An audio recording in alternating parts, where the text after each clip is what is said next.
everyone! Welcome to our channel. So isa na namang panibagong araw ang ating tatalakayin ngayon.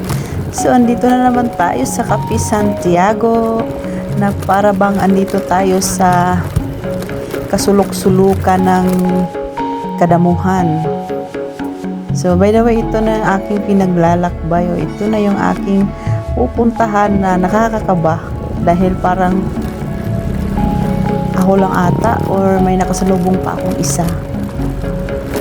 Tama na kaya itong ginagawa ko sa buhay ko na para ba akong papasok dito sa kuweba na hindi na babalik.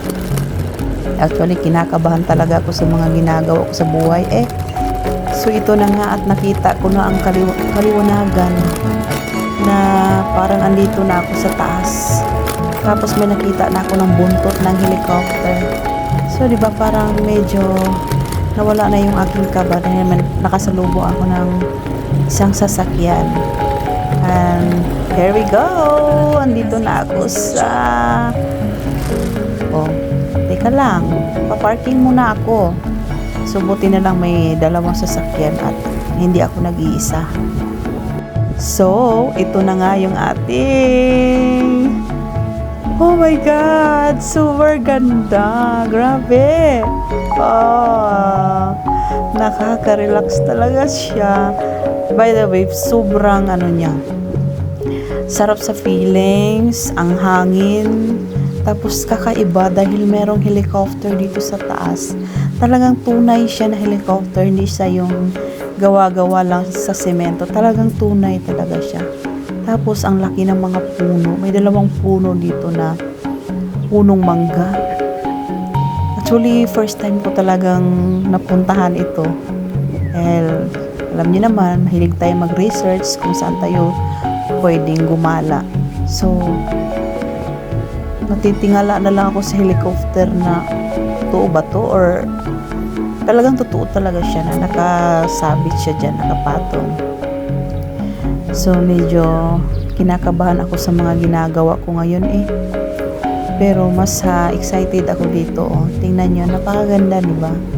Kalain nyo na may makikita tayong ganyan. Kala mo bagong-bago. Pero actually, lumang-luma na talaga yan. Nire-repent lang nila. Tapos may nakalagay dito. Ayun na magbasa.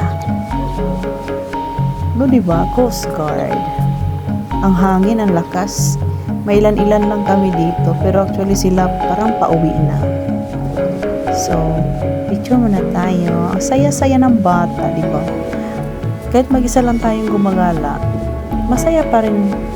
Enjoy lang natin ang buhay. Dahil ito lang naman ang nakapagpatanggal sa ating pagod, sa ating stress sa ginagawa, sa trabaho.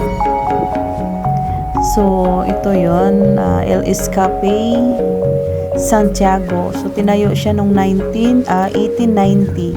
So, napakatagal na nito. Pero grabe, ang tibay pa rin, Cafe Santiago. Ang layo kaya nito, guys. Kasi from Cavite to dito, Calatagan, Batangas is 3 hours. Depende sa biyahe mo. So, actually... So, papasok tayo. Papasukin na natin ito ng buong loob.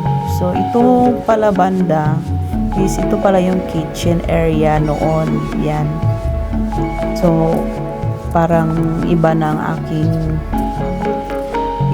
aking pakiramdam dito. Dahil parang may nararamdaman na akong kakaiba. Dahil old house nga siya.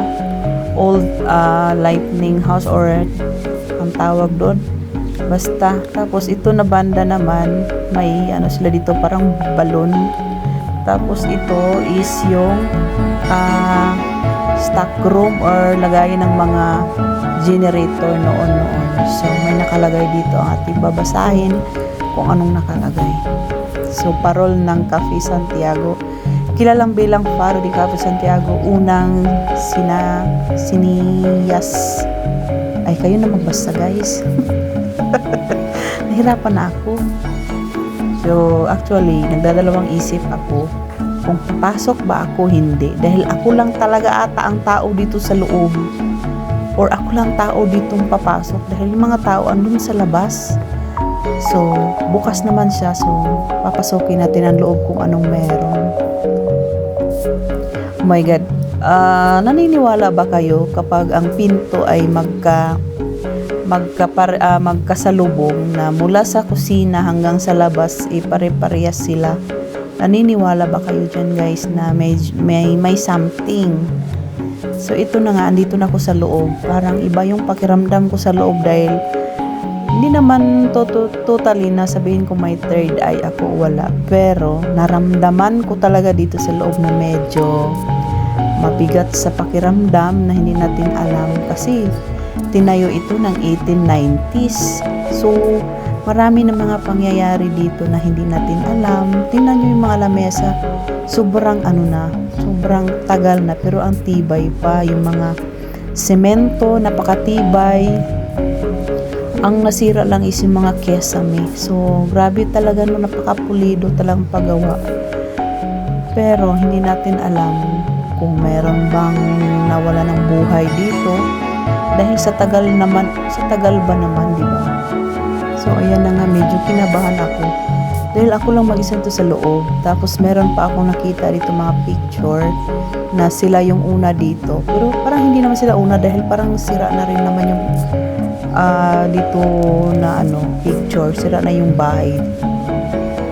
So, di ba? Parang ang nakakatakot, nakakakaba dahil yung mga pintuan nila is same lang. Parang nagkaharap-harapan lang. Parang sa matatanda. Kumbaga, pangit yun, di ba? Yung dire-diretso lang yung pintuan mula kusina hanggang labas. Tapos yung mga kwarto dito is dire-diretso lang.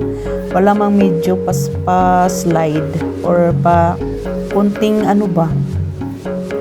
medyo, alam niyo, sa totoo lang, wala akong third eye, wala akong pero nakakaramdam talaga ako ng bigat ng pakiramdam nung pumasok ako dito. So, ito naman yung pinto na to is, yan yung papunta doon sa taas ng parang lightning. Yan, hindi siya pwedeng maakyat dahil sarado siya, nakakalock siya, hindi siya pwedeng akyatin. So, dito naman banda, meron din mga kwarto dito na alam nyo, habang lalakad ako dito at pumapasok sa mga kwarto, parang may nararamdaman talaga akong kakaiba. So, ito yung boat area sa mga basta klase-klaseng kwarto. Tapos, ito yung makikita mo sa labas. Actually, napakaganda talaga yung view sa labas. Sobra, parang nakaka-relax siya.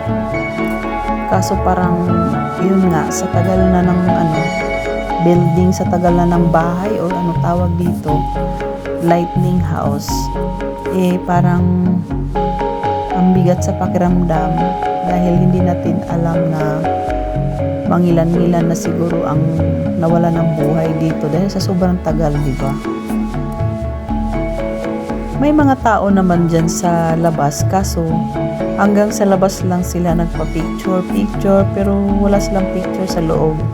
Parang ako lang ata yung pumasok-pasok dyan sa loob Parang ang ang tibay. Ayan, may dalawang taong pumunta sa loob. Iwan ko kung sa loob sila or doon lang sa may Tapos tingnan nyo naman ang view, di ba? Ang ganda.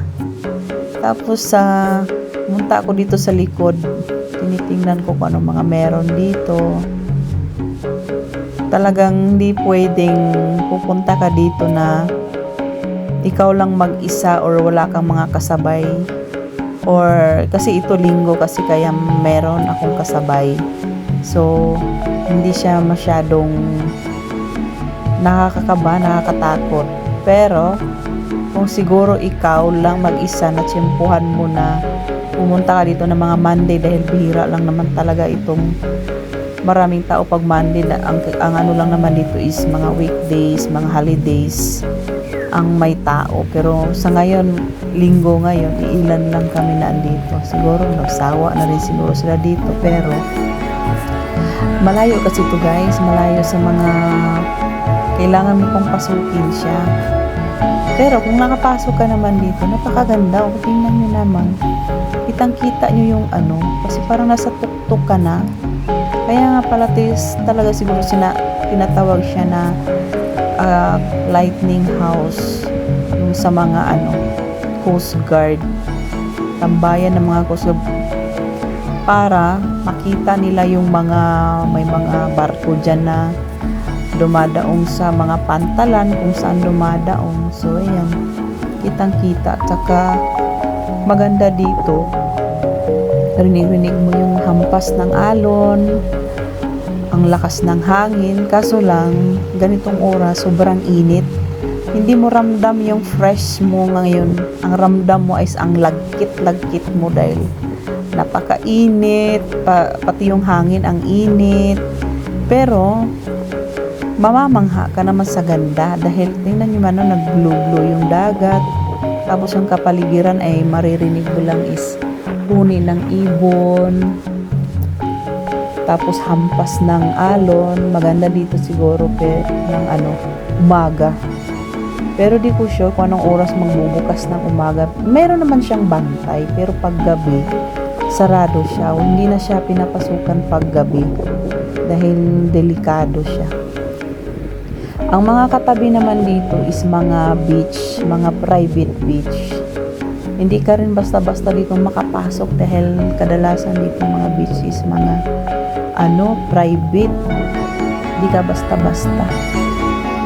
So ayan, di ba ang ganda? Tuwang-tuwa talaga ako dito.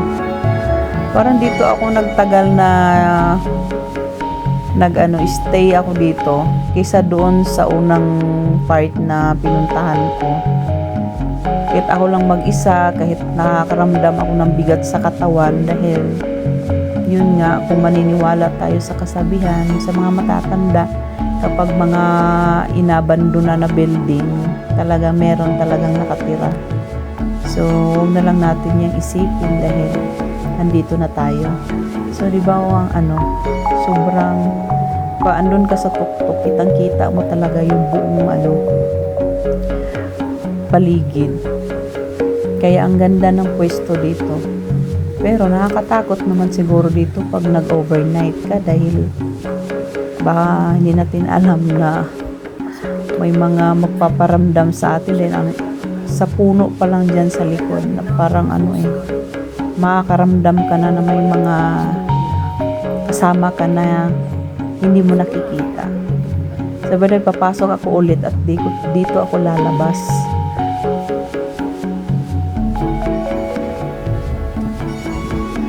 Diba, ako lang mag-isa sa loob. Yung dalawang tao kanina, doon lang talaga sila sa labas. Ayaw nilang pumasok. Parang ako lang ata lakas ng loob dito pumasok So tingnan nyo nga naman, talaga ako tuwang-tuwa dito sa helicopter. Diba? Talagang totoo talaga siya, hindi siya statue. First time ko talagang makapasok ng mga ganitong lugar na mga old house, mga ghost house, ay hindi ko alam, basta yan, iba ang pakiramdam ko talaga sa loob. So ayan, tinitingnan ko dito banda. Yan, dyan sana ako sa may boardwalk. Kaso private area kasi siya, nakasarado na, kaya dito na lang muna ako. So by the way, napansin ko, ako na lang pala mag-isa, nag-uuwian na sila, my God. Kaya pala ang tahimik. My God, kinakabahan ako. Uy, grabe siya. Ako na lang mag-isa na iwan. So yan lamang guys, maraming salamat.